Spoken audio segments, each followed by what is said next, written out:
Hello, hello, hello! Ito, ngayon magluluto na naman tayo ng sinigang na sibas. Yung main ingredients natin, may sili tayo. Yan, mas maasim, mas masarap sinigang. Meron akong ini-squeeze na lemon o lime juice. Tapos, maglalagay pa rin tayo ng kamatis, spring onion, garlic, and ginger. Meron tayong sahog na okra, tapos kangkong, tapos itong cilantro. Yung mga iba, optional lang. Yung mga iba, ayaw kasi nila ng amoy ng coriander. But I love it. Okay, let's get start. Maglagay muna tayo ng olive oil. Pag ako kasi nagsisinigang, gustong-gusto ko yun. Ginikisa ko lahat yung mga ingredients ko. Unahin natin ng konting spring onion. Yan.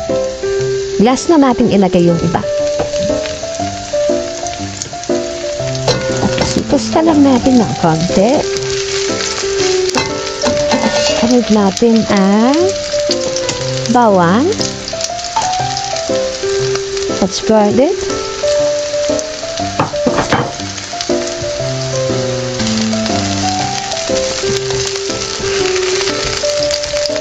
Ayan, nag-golden brown na yung garlic natin. Lagay na natin ang ginger.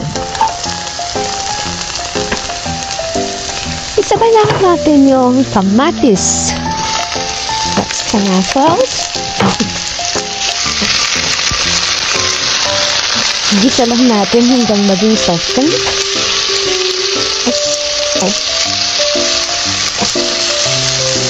Lagyan na natin ng tubig. Ngayon lang natin kumulo. Saka natin lalagay yung isda.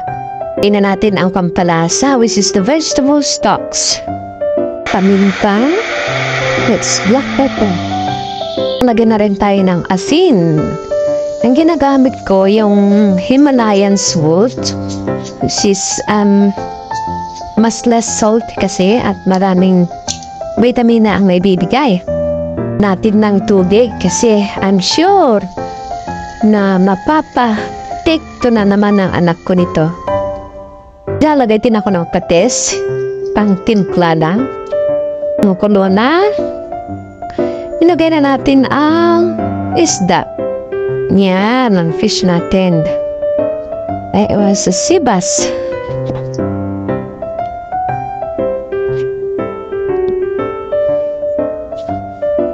Yan.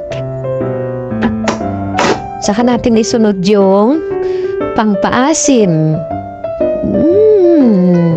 That's a lime juice. Yan. Na rin yung sili. Para mas pumango yung sinigang natin. Kinulang yung asin kaya magtagtag tayo ulit. Gustong-gusto kasi ng anakis ko ng maasin na sinigang. Yan. At ito, ilagay na natin ang okra.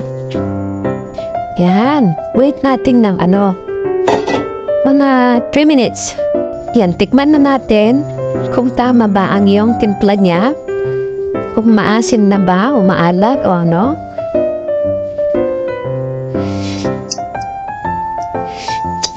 Sarap. Tamang-tamang asin. Itong gustong-gusto ng anak ko na asin. Na sinigang. Ilagay na natin ang kangkong. Ayan. Pag ako nagluluto ng sinigang, ayaw ko yung overcook ng mga gulay. Gusto ko lang yung tamang-tama lang. Ayan. Sabi na rin natin ang last ng panghuli, yung coriander. Ito yung tinatawag nating cilantro. Kasi napakabango kaya ito. Mga iba ayaw nilang bango niya. mabaho daw. Pero sa akin, gustong gusto ko. Yan.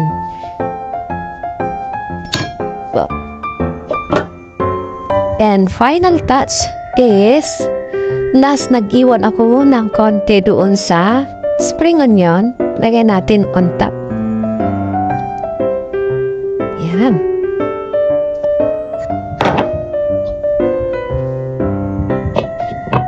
Takpan lang natin ng 1 minute. Ayan, ready na ang sinigang natin. Let's eat now.